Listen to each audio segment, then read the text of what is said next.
kami dari kelompok 6 ingin mempresentasikan hasil diskusi kelompok kami, yaitu analisis kewirausahaan sebagai sarana untuk meningkatkan kualitas hidup. Kewirausahaan adalah disiplin ilmu yang mempelajari nilai-nilai, kapasitas, perilaku seseorang menghadapi tantangan hidup untuk memperoleh peluang dengan berbagai resiko yang mungkin dihadapinya. Dalam konteks bisnis, menurut Thomas Weir dan Zimmerer 1996, penerapan kreativitas dan inovasi dalam memenuhi kebutuhan dan peluang pasar. Dilihat dari perkembangannya, kewirausahaan mulai populer dikenal pada awal abad ke-18. Dalam kondisi ini, dapat dikatakan bahwa kunci kemakmuran adalah berwirausaha. Dan berwirausaha merupakan profesi yang sangat menjanjikan untuk kualitas hidup dengan meningkatkan daya beli. Pilihan menjadi wirausaha juga karena keyakinan individu yang kuat bahwa menjadi wirausaha adalah jalan yang baik atau roadmap untuk membawa perubahan kualitas hidup baik individu maupun sosial. Mengapa kewirausahaan dianggap sebagai sarana untuk meningkatkan kualitas hidup? Karena dengan berwirausaha manusia mendapatkan gairah hidup. Dengan berwirausaha manusia dapat merasakan adanya masalah dan penyelesaiannya sesuai tingkat kemampuannya menuju tingkatan yang lebih tinggi lagi. Selama proses ini, secara tidak langsung manusia telah meningkatkan kualitas hidupnya. Kewirausahaan dapat dilihat dari berbagai sudut dan konteks, terutama menurut ekonomi, manajemen, pengusaha, psikolog. 1. Sudut pandang ekonomi pengusaha adalah orang yang menggabungkan faktor-faktor produksi seperti sumber daya alam, tenaga kerja, bahan dan peralatan lainnya untuk meningkatkan nilai sehingga menjadi lebih tinggi dari sebelumnya. 2. Sudut pandang pakar manajemen wirausaha adalah seseorang yang memiliki kemampuan untuk menggunakan dan menggabungkan sumber daya seperti keuangan, bahan, tenaga kerja, keterampilan untuk menghasilkan produk, proses produksi, perusahaan, dan organisasi tersebut.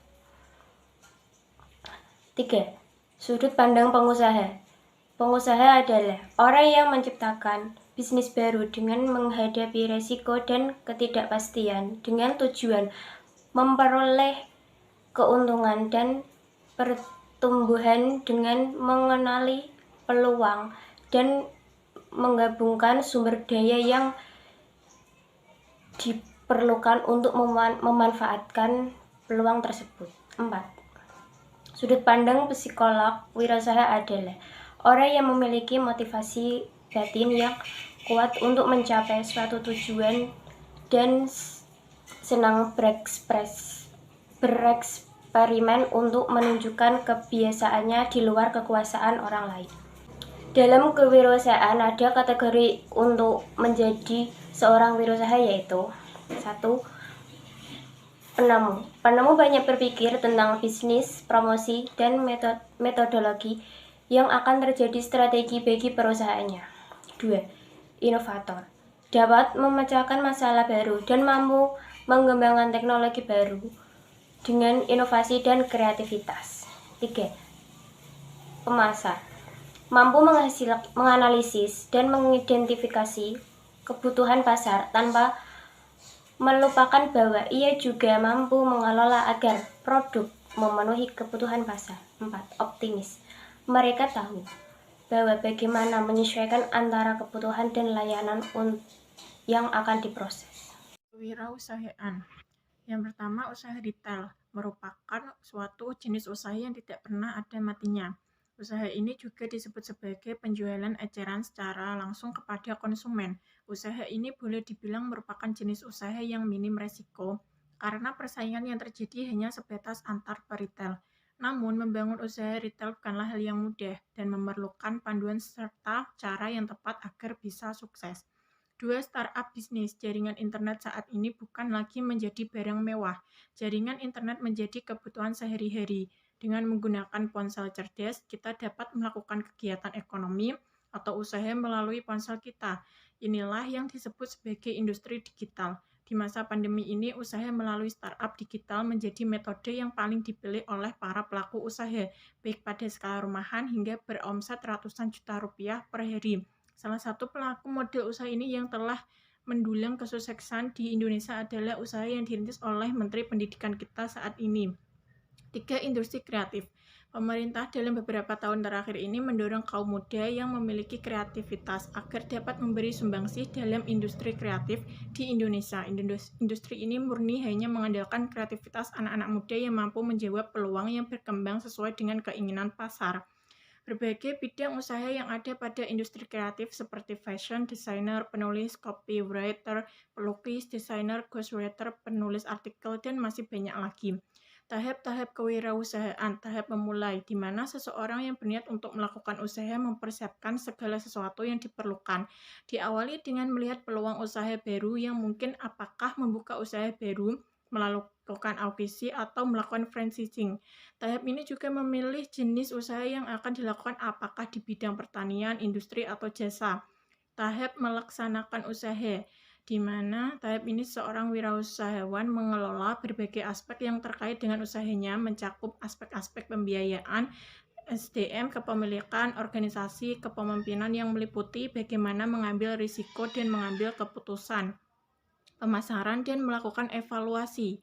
Tahap mempertahankan usaha, di mana wirausahawan berdasarkan hasil yang telah dicapai melakukan analisis perkembangan yang dicapai untuk ditindaklanjuti sesuai dengan kondisi yang dihadapi. Tahap mengembangkan usaha, di mana jika hasil yang diperoleh tergolong positif atau mengalami perkembangan atau dapat bertahan, maka perluasan usaha menjadi salah satu pilihan yang mungkin diambil. Menurut Z. Heflin Frances 2004, 7.980 dan Z. Heflin Frances 2009, menjadi atau bekerja sebagai wirausaha memiliki keunggulan yang mendasar, yaitu 1. Kemampuan untuk mengendalikan nasib Anda sendiri. 2. Kesempatan untuk mencapai potensi penuh Anda. 3. Peluang penghasilan. 4. Kesempatan untuk berkontribusi pada masyarakat dan diakui atas usaha Anda. 5. Dia tahu bagaimana mengatur waktunya sesuai dengan keinginannya dan sesuai dengan tantangan pekerjaan saat ini. Pengusaha hebat memiliki 4 karakter utama, yaitu 1. Memiliki komitmen yang tinggi. Dengan komitmen yang tinggi, dapat membangun bisnis, bangun kepercayaan pada diri sendiri atau perusahaan. Oleh karena itu, juga dapat mempermudah langkah-langkah pemulai bisnis Anda. 2. Percaya diri. Percaya diri sebagai langkah awal kamu untuk bisa memulai usaha, karena kamu percaya terhadap kemampuan dirimu bahwa dapat membangun dan menjalankan bisnis. Kepercayaan diri menandakan kalau kamu siap menghadapi segala rintangan ke depannya. Percaya diri adalah langkah awal bagi Anda untuk memulai bisnis, karena Anda yakin dengan kemampuan Anda untuk dapat menjalankan bisnis. Percaya diri menunjukkan bahwa Anda siap menghadapi segala rintangan di masa depan. 3. Pantang menyerah. Sifat pantang menyerah wajib dimiliki oleh wirausahawan agar kita tidak mudah menyerah jika mengalami suatu kegagalan. Dan dari kegagalan tersebut dapat dijadikan motivasi untuk kamu ke depannya agar meminimalisir dalam berwirausaha. 4. Memiliki kreativitas tanpa batas. Kreativitas harus disertai dengan inovasi, dan tujuannya untuk menarik minat pelanggan terhadap bisnis Anda. Dengan cara ini, Anda dapat mempelajari tren saat ini yang sedang dikembangkan oleh masyarakat. Contoh-contoh wirausaha kecil yang menjanjikan. 1. Laundry.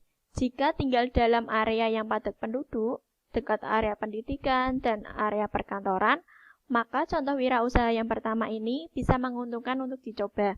Apalagi jika demam berita penghujan tiba, akan banyak orang yang malas mencuci sendiri karena sulit menjemurnya hingga kering.